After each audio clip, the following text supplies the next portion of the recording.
Have you ever really stopped to think about where your feelings come from? You know, that sudden flash of anger, that quiet wave of sadness, or that big burst of joy? Well, let's get into it because the answer is probably not what you think it is.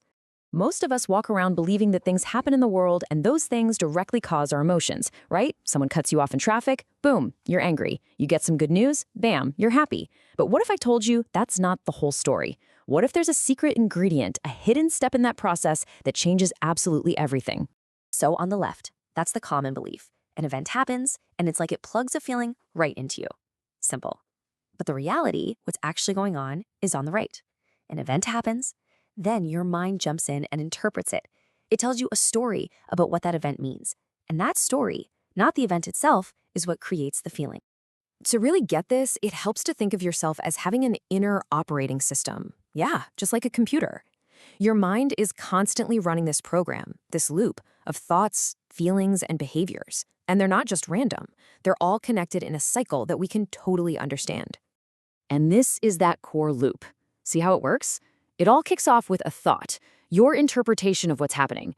That thought then sparks a feeling. That feeling, in turn, drives you to do something, a behavior.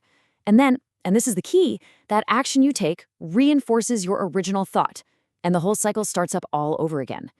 The real power, the entry point for change, is right at the top, with your thoughts. So here's the kicker. Feelings aren't just things we experience passively. Oh no. They are the engine. They're the energy that turns a mental idea, a thought, into a physical reality, an action. They are the critical bridge between the world inside your head and the world you act in.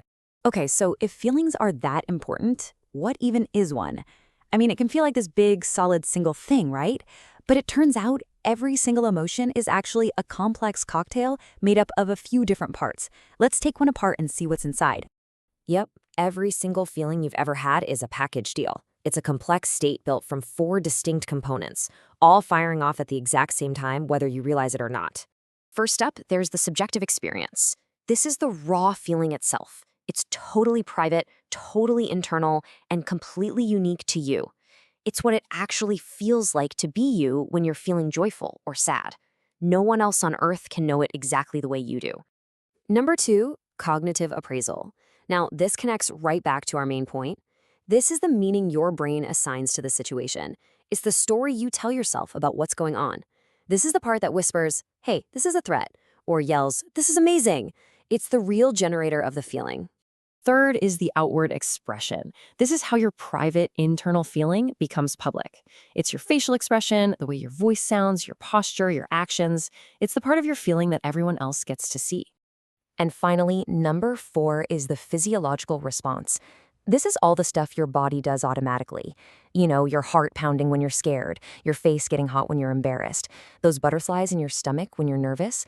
That's your nervous system just doing its thing. Now, what's really important to remember is that what's happening on the inside and what you show on the outside don't always line up. We all know people who feel things so deeply, but you never know it by looking at them. Their internal experience might be a hurricane, while their outward expression is a perfectly calm day. It's a great reminder that you can't always tell what's going on with someone just by what you see. So, we have thousands of words for our feelings. I mean, how can we possibly make sense of it all? Well, it turns out it's a lot like paint colors. You only need a few primary colors, right? Red, yellow, blue. And with those, you can mix pretty much any shade imaginable. It's the exact same idea with our emotions. A lot of research suggests that almost all of our complex feelings are built from just 4 basic primaries, and each one has a really specific evolutionary job. Fear pops up when your safety is threatened. Its job is to keep you alive. Anger gets triggered when something is blocking your goal. Its job is to help you push through it. Sadness comes from loss. Its job is to signal that you need to slow down and recover. And joy, that comes from connecting with something or someone you love, and its job is to tell your brain, yes, more of this, please. And this is where it gets really cool. All our other, more nuanced feelings are just cocktails of these primary 4. Think about anxiety. That's not a primary emotion. It's a blend. It's a mix of fear about some threat that might happen in the future, with a little dash of anger about feeling like you can't control it. Every complex feeling you have is just a unique recipe made from these core ingredients. So where does this whole complicated system even come from? Well, we aren't born with the full emotional rainbow. Just like a tree, our emotional world starts from a tiny seed and then grows, branching out in a surprisingly predictable way as we get older. When a baby is born, it really only has one general state: excitement or just being worked up. But by 3 months, that one feeling splits into two main paths: general distress and general delight.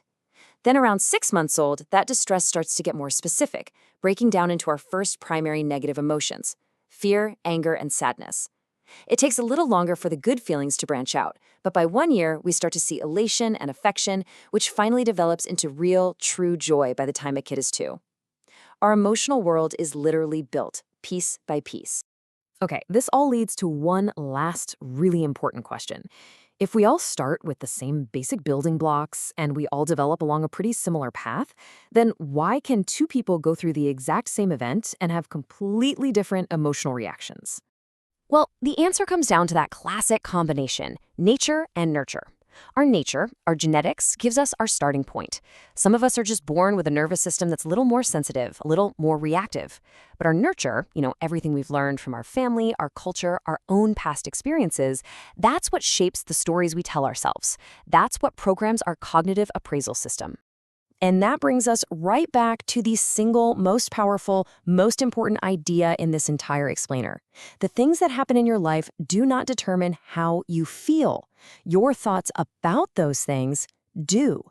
Your emotions aren't just happening to you, they are being generated by you. At the end of the day, we feel what we think. Now, this isn't just some abstract psychological theory. This is a practical, powerful truth that can give you incredible influence over your own life. Once you become aware of the stories your mind is telling you, you gain the power to question them, and maybe, just maybe, to choose a different one. So the final question isn't for me, it's for you. What story are you telling yourself right now?